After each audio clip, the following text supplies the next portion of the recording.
The Scripps National Spelling Bee now accepts misspelled words as correct, apparently.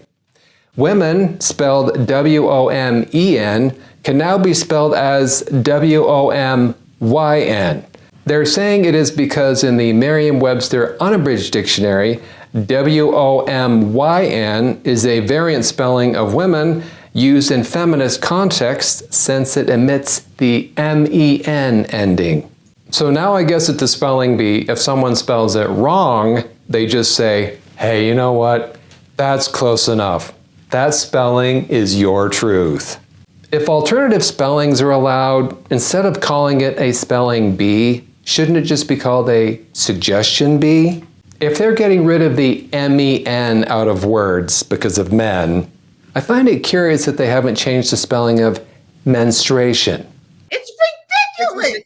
It's ridiculous. This is, I mean, again, this is part of the dumbing down, the lowering of the standards. Like you said, all of this woke, whatever, doctrine. But in the Scripps Spelling Bee, for years, it has been a wonderful competition for students, their families to demonstrate their excellence in spelling and words and vocabulary. Now look at it. If I had a student that made it there to that level and was spelling the word woman, I would have my student make sure you stay on that stage and you spell it like it's supposed to be. That's right. And then you debate with the judges. Go and debate on stage. You might lose. You might not even be in the first top 10 or whatever the case may be. So what? Make a spectacle of it, just like they're trying to make one of you. And look, there may be some. I tell you, if I had a son or daughter and they spelled it the correct way and there was a problem, it would be the Keys family spelling bee, because we would be going to somebody's court of law, because that's just ridiculous. And here's how stupid it is. You would think that with their insanity, they'd want to keep it M-E-N, because, you can make an argument that it could go both ways that way. Right? Oh, you're right. You're on the right track. This is what now. But it's so delusional that they go into a delusion, come out of it, and go back into a weirder one. Okay, so no, that's not how it's spelled. That's not how it's spelled. And Scripps, you are not the arbiter of how we spell words. Well, there's Tyrone. So that was the next issue. So transgender advocates were upset by the WOMYN because they felt like they were left out. So then they asked for an alternative to be WOMXN. WOMXN. They would like it to be spelled. So then that was an issue. So then they were checking out WOMBYN. But then that was an issue because they felt like they don't have a womb. I mean, what's the B for? What is the B for? What's the B for? I don't get it. Oh, womb. Like OGBYN? Like your womb, like a woman. WOMB. WOM. Okay. Yeah. Look, let's not sit here and try to understand this. Here's what at this point, here's what we need to start doing: learning Mandarin, because this ain't going to end well if we keep on down this road. It's a good thing I like Chinese food. That's all I got to say. Love me some fried rice. The thing that makes me crazy. Oh, go ahead. The thing that makes me crazy is Scripps, when they were being dragged for filth, and they were being dragged, said, "Oh no, we got it from Merriam-Webster." And Merriam-Webster, the people who, quote unquote, record our language, said, well, it's an alternative spelling, and we put 2 asterisks next to it, meaning it's just an alternative. It's one of the alternatives. This is what happens when we don't stand up to this foolishness. It starts to steep itself into our cultural institutions, and then it's even harder to remove. We got to stamp this stuff out now. You can't wait until later. Yeah. From an academic, educational, Scripps, the foundation of it has been a wonderful institution, if you will. It encourages students to read and write and learn words and expand their vocabulary. I mean, that's a beautiful thing. Now we are coming to now we're going to take the other side of the Laffer curve, the diminishing returns, and feed into this bullshit and telling these students and confusing them even more that to get to Scripps level, now you got to start changing the spelling and the definition of words as basic as woman and man. Get a grip. I mean, this is ridiculous. Yeah. Want to move on, kind of keeping in the same line of this whole kind of woke radical feminism, Crystal Magnum. So you guys should recognize that name. She accused 3 Duke lacrosse players of rape in 2006, recently admitted that her claims were fabricated. This is clip 3. Take a look. And I testified falsely against them by saying that they raped me when they didn't. And that was wrong. And I betrayed the trust of a lot of other people who believed in me.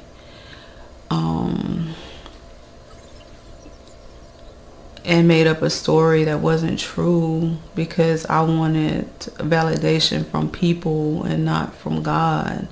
And that was wrong. And I hope that they can forgive me.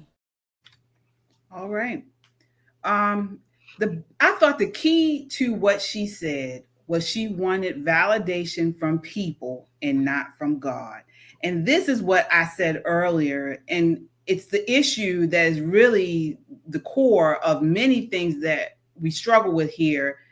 We do not have identity, and we're trying to get that identity validation from everything else except for God. And then until we figure that out, we're going to be lost. But this is what she did. I want to start off with you, Shelly. Again, she's saying that she lied about this whole thing. I remember this in the headlines, was huge. Another hoax. What are your thoughts here? Thankfully, again, years later, of course, those boys were exonerated. The DA, I think he was fired or wasn't reelected or something like that. So he got his comeuppance too because he rushed to prosecute without all the evidence being there. That's number one. Number two, again, it sounds like Crystal is contrite and remorseful, which is a good thing. She's serving time for another crime. I don't know if it was murder, manslaughter. I can't remember the exact charge, but again, she's asking for forgiveness. It's murder. She's asking for forgiveness. She's asking for forgiveness. The forgiveness part is up to those boys, those guys, to accept and give her the forgiveness that she's asking for. Again, I don't have much to say. She sounds contrite. She is in prison for the other crime. So hey, here we go. Yeah. Yeah, Nicole, how does radical feminism emphasis on intersectionality influence public perception in cases like these involving race, gender? Because it was that kind of, you're looking at this Black woman with these white boys, and it kind of. What do you think? How does that? I remember when it happened, and they were saying that they hired her as a prostitute. And then, things went wrong from that point. A bunch of frat boys who are now men. The damage to their reputations and to their names. I'm glad at this point that she's, possibly in jail, drug-free, hopefully, in a clearer state of mind. And I'm glad that she's seeking God's grace in all of this and asking for forgiveness of the people that she damaged. But she did damage these people. Mm-hmm. She absolutely did. And radical feminism that says we believe the accusers, regardless of the facts, has got to stop. Yeah. This is what happens. Some 25 years later, she shows up and goes, oh, ha, ha, ha, I was lying. She's contrite. I give her that. You can tell she really means it. But the truth of the matter is the damage is already done. How do you unring the bell? Right. Yeah, Tyrone, why don't we talk more about race grifters weaponizing Black tears for hoaxes? I mean, she did this. Remember Tawana Brawley, falsely accused 4 white men in New York, along with Al Sharpton. Back in 2016, 3 Black female students at the University of Albany in upstate New York fabricated a story about being attacked by a racist white man. And then, of course, we can't forget Jussie Smollett back in 2019 in Chicago said 2 Black men pretend to be racist white MAGA supporters violently attacked him. What's going on? Why don't we talk about this stuff more often? Well, this particular case, I remember it quite clearly because when the news broke, I was sitting in my office in DC, and we always kept television on because we had to follow what was going on in the world. And a buddy I was working with, he was from Germany. He came and he said, "Isn't this terrible? You know, this is," I said, hold on. Okay. I don't know. We'd been listening to it for about a half an hour. I said, I don't know. He said, "Well, how can you say that?" I said, "Because I'm playing the odds. And usually this type of stuff is something is perpetrated by the person who's the accuser." And I was proven right. This young lady, wow. Just like Jesse Smollett, if they found 2 white guys, he would have went ahead and prosecuted them. He would have pointed. Do you see them in the court today? He would have pointed at 2 innocent people, okay? Which is basically what she did. Also, Mike Nifong was the overzealous prosecutor in this whole thing. And boy, did he pay for that. Players sued him. He was disbarred. Yeah. He spent a day in jail, which led to his disbarment. Got a divorce. Okay. All because he would not sit down and properly prosecute this, properly investigate it. He just took her word and ran with it. Exactly. And some adulation was coming his way because he was a white knight going after they called them blue bloods, okay, because they played lacrosse. Right. And destroyed him. Absolutely destroyed him. So it should be a cautionary tale, but you know. Tyrone, like you, real quick. People are waking up to this stuff. I'm going to move on to Stephen A. Wait a minute, can I say this real quick? I'm sorry. Tyrone, like you, when I hear about these hoaxes or these, I don't know, scandals, one of the questions that keeps coming up or has been coming up, or should, I think, is that they always seem to be directed from a Black person accusing a white person. It's unidirectional. And so right then and there, it gives me pause to say, you know what, there's much more to this. Yeah, you're right. And a lot of people are taking pause on this stuff. And one is Stephen A. Smith. So he went thermonuclear on Democrats this past weekend, accusing the party of downplaying the role of federal agents in the J6 2021 Capitol riot. Take a look at this. This is clip 4. A bombshell report from the Justice Department that revealed the FBI had at least 26 confidential informants on the ground when the Capitol was stormed on January 6, 2021. The report says most of the informants engaged in illegal activity during the chaos. The Justice Department says only 3 of its 26 informants present had been instructed to observe potential domestic terrorist suspects on the day of the riot. The rest of the 23 appeared to have gone to the Capitol on their own accord. Upon hearing news of the report, Vice President-elect J.D. Vance posted the following on X, quote, "For those keeping score at home, this was labeled a dangerous conspiracy theory months ago," end quote. So 23 folks for the FBI were in the crowd. And we're just finding that out. Didn't hear anything about that for the election. Didn't hear anything about that when the quote unquote insurrection was broached by Vice President Kamala Harris as the Democratic nominee, by President Biden before her, by Democrats in both the House and the Senate as they articulated the belief that Donald Trump was a danger to democracy and using this as a profound, illuminating bullet point to make that case. And now here we are yet again finding even more evidence to Donald Trump's claims when he articulated that the process is rigged, the Democrats are this or that, they're talking about us, but look at what they do. We don't know all the details. It's a report. Justice Department comes out with this. That's not my big issue. My big issue is that I'm really, really sick and tired of every time I turn around finding something else that the Democrats have lied about or downplayed or misrepresented along the way. I mean, I see Republicans like Megyn Kelly or Officer Tatum or Candace Owens or, the Sean Hannitys of the world. You know what I'm getting tired of? I'm getting to the Democratic Party. You know what I'm getting really pissed off about? I'm getting really ticked off at every time they open their mouth about something pertaining to y'all, they seem right. Wow. So he is starting to see the light. Tyrone, I want to get your thoughts on this, on his wake-up call. Hey, look, any real man, okay, is going to come to a point where he says, all right, look, I just got to follow the facts.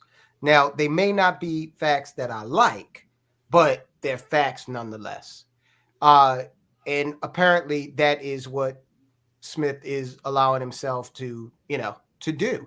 Unlike people like Bakari Sellers or there's a few others on the networks who are just apologists and will come up with a way to excuse the Democrats' behavior no matter what they do. So it's refreshing to see someone take a more objective approach. And I think also Smith is ahead of the curve in realizing that, look, he owns a media company, right? Like you do. Mm-hmm. And he, though, is seeing, he's like, look, this adherence to this liberal, ideology, people are tired of it. They want fairness, okay? They don't necessarily, people give Fox a lot of, guff, but you can't argue that they don't, tell an even keel story. That's why conservatives are mad at him sometimes. Right. And then liberals are mad at him sometimes. So I got my hats off to him. Good for him for being fair with it. Yeah. Mm-hmm. Shelley, will January 6th go down in history as the largest case of entrapment the world has ever seen? It may for innocent people that are caught up or locked up, prison, whatever. But again, we talked about Stephen A. Smith. I compared him or a little bit with Bill Maher. I mean, they're liberals. I don't, maybe he's being red pilled. I don't know. But again, they generally are straight down the middle, or at least they aim to be. And they point out the disparities on both sides. So I don't have a problem with it. I said then I'm liking Stephen A. Smith more and more, but these lies that he's talking about, I feel vindicated on my side. I want to share because we have been saying this for so long. And, thanks to the Biden administration, our 3-letter agencies, we've been shut down a lot. Not necessarily here, but on our side. We've been shut down, cut off, censored. They send in the FBI in the middle of the night to knock down people's doors and steal diaries that, things like that. So I am feeling more and more vindicated. Yeah.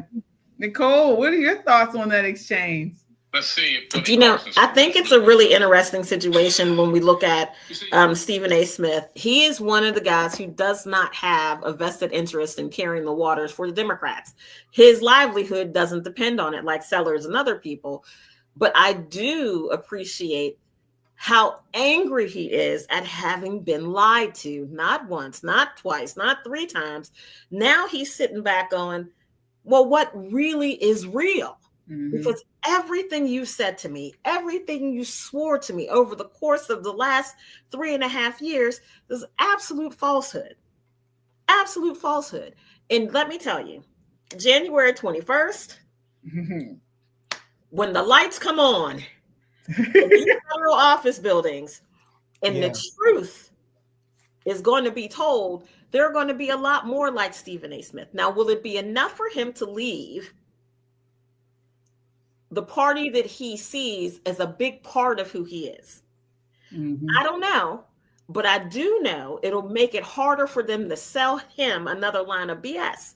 he's going to have his high beams on going, well, wait a minute, this don't really sound right. It doesn't make sense, because for a very long time, the Dems have been telling him like the most bizarre things. Don't believe your lying eyes. Don't believe your ears. I know the other side is saying that, but what do you expect them to say? Now he has his grown man ears on, right? He's back in the world listening objectively, and that's a very good thing. I hope that catches around.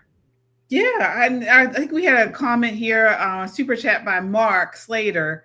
Thank you, Mark, with the $5 super chat. He says Stephen A. and Bill Maher are so frustrating because they will still vote blue no matter who, regardless of the evidence in front of them. And that's what I said. I mean, he's had several of these red pill clips over the last couple of months.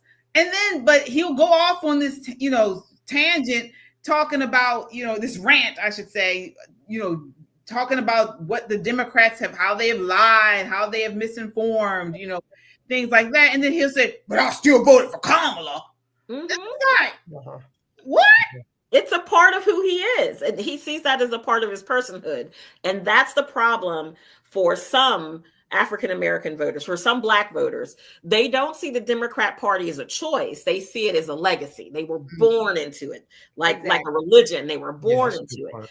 They have to, as you say, KJ, find a sense of self. That's what I'm about to say. This is identity again. I was going to say identity. Mm-hmm. Find a sense of self, and then you can sit back and objectively make an intelligent decision, right? And it won't be, I'm voting this way because my great grandma told me to vote this way. You'll actually look at the facts on each candidate, and I'm not saying you suddenly become the most red pill person in the world. I'm not saying you're going to be the basest guy. I'm not saying that. What I'm saying is, knowing that these people have lied to you, we didn't have to tell you, you told you that they lied to you. And you're still drinking the Kool-Aid. At some point, bro, you got to grow up. And I've asked people about this because, a lot of liberals insist that, this was an insurrection, even though no one's been charged with that. Okay. And my question is always, okay, so if it was an insurrection, what was supposed to happen next? The man in the Viking hat calls the Pentagon and tell him to surrender? I mean, what next? Okay, it was just, a rabble of people, this video of people letting them in. And look, I used to have to go to the Capitol building. It's someplace that I didn't feel comfortable because you've got folk there with literal machine guns, okay, just walking around. And I'm like, I don't think they're here for my protection, okay? Something goes down, might not be good.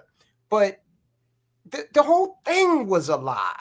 And for people to act like they're just waking up to this fact, all right? Yeah, should they have done it? I mean, in the way that some of them did it? No. Right. But do they deserve what? Let me tell you something. The main reason they got that treatment was because, quite frankly, they exposed a lot of grown men as stone cold cowards, running through senators and congressmen, running, okay, hiding, cowering.